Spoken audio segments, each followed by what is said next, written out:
vous vous lancez dans la lecture audio de l'analyse littéraire de Le jeu de l'amour et du hasard, célèbre ouvrage de Marivaux. Au fil de cette lecture, vous découvrirez dans un premier temps une brève mise en contexte de l'œuvre et son auteur. Ensuite, un résumé de l'ouvrage vous sera exposé, suivi d'une analyse des personnages et des points clés du roman. Une fois ces différents points abordés, il ne nous restera plus qu'à conclure cette écoute par quelques questions qui pourront alimenter encore davantage votre réflexion. L'auteur. Pierre Carlet de Chamblin de Marivaux naît à Paris en 1688. Il fait des études de droit, mais n'exercera jamais. En revanche, il écrit des articles, des romans et surtout des pièces de théâtre, en particulier pour les comédiens italiens entre 1720 et 1740, La double inconstance, L'île des esclaves ou Les fausses confidences. Les jeunes gens qui peuplent ces pièces sont pris dans des aventures complexes par crainte de dévoiler leurs sentiments. Les jeux de masques auxquels ils se livrent, et l'usage qu'ils font du langage de la galanterie ont donné naissance au terme « marivaudage ».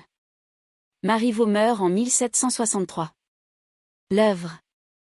Œuvre de maturité où l'intrigue amoureuse ne trouve comme obstacle que la propre comédie que jouent les personnages, Le jeu de l'amour et du hasard est une comédie en 3 actes jouée pour la première fois par les comédiens italiens de Paris en 1730. Elle met en scène un couple de jeunes gens, Sylvia et Dorante, que leurs pères ont promis l'un à l'autre mais qui, par crainte de ne pas aimer leur prétendant, décident de se déguiser en valet pour sonder le cœur de la personne qui leur est destinée. Étonnés tous deux de tomber amoureux d'un valet et d'une soubrette, ils finissent par se révéler leur identité, faisant tomber tout obstacle à leur amour. Résumé. Acte I. La scène est à Paris. Une jeune femme, Sylvia, se dispute avec sa servante, Lisette. Celle-ci a dit à son père, Monsieur Orgon, que Sylvia serait heureuse de se marier, ce qui n'est pas le cas. Il n'y a peut-être que vous 2 filles au monde, pour qui ce oui-là ne soit pas vrai, le nom n'est pas naturel, lui répond Lisette Senni. Sylvia décrit les désavantages du mariage en citant les cas de couple qu'elle connaît. Elle craint de ne pas aimer celui à qui on la destine. Monsieur Orgon annonce à sa fille que son prétendant arrive le jour même, et Sylvia lui propose un artifice pour pouvoir sonder le cœur de cet homme qu'elle épousera peut-être. Dorante arrive ici aujourd'hui, si je pouvais le voir, l'examiner un peu sans qu'il me connût. Lisette a de l'esprit, monsieur, elle pourrait prendre ma place pour un peu de temps, et je prendrai la sienne. Scène 2. Orgon accepte et suggère dans un aparté qu'il en sait plus qu'il ne le dit à sa fille. En effet, Orgon informe ensuite Mario, le frère de Sylvia, que Dorante, le prétendant, a eu la même idée que sa fille et se présentera à eux sous l'identité de son valet. Arrive alors Dorante, qui se fait passer pour un dénommé Bourguignon. Il rencontre Sylvia. Mario, fort de sa connaissance de la situation, en profite pour les taquiner, mais il me semble que ce nom de mademoiselle qu'il te donne est bien sérieux, entre gens comme vous, le style des compliments ne doit pas être si grave, vous seriez toujours sur le qui-vive, allons traitez-vous plus commodément. Scène 6. Seuls, Dorante et Sylvia conversent et se plaisent mutuellement, mais chacun rejette les avances de l'autre sous prétexte d'avoir juré d'épouser une personne de condition. Parbleu, cela est plaisant, ce que tu as juré pour homme, je l'ai juré pour femme moi, j'ai fait serment de n'aimer sérieusement qu'une fille de condition. Scène 7.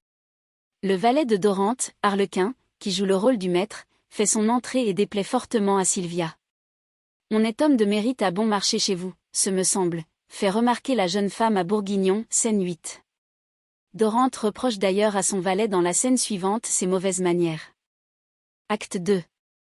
Lisette vient prévenir Orgon qu'elle est en train de gagner le cœur du faux Dorante. Je vous le répète encore, le cœur de Dorante va bien vite, tenez, actuellement je lui plais beaucoup, ce soir il m'aimera, il m'adorera demain, je ne le mérite pas, saigne. Orgon lui répond que si c'est le cas, il consentira au mariage, renverse, ravage, brûle, enfin épouse, je te le permets si tu le peux.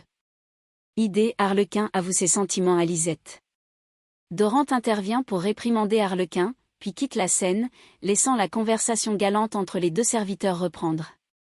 Pour les fortifier de part et d'autre, jurons-nous de nous aimer toujours en dépit de toutes les fautes d'orthographe que vous aurez faites sur mon compte, dit Arlequin à Lisette, scène V. Entre Sylvia, qui veut parler à Lisette pour lui dire son refus d'épouser celui qu'elle croit être Dorante, est-il nécessaire de le voir 2 fois pour juger du peu de convenance? Scène 7. Lisette, elle, se méfie de Bourguignon qui est, selon elle, raisonneur idée. Elle a vu clair dans les sentiments de Sylvia envers le faux valet, ce qui met sa maîtresse hors d'elle. Cette dernière... Nous espérons que vous avez apprécié cet aperçu. Pour continuer à écouter ce livre audio sur Google Play Livres, utilisez le lien dans la description de la vidéo.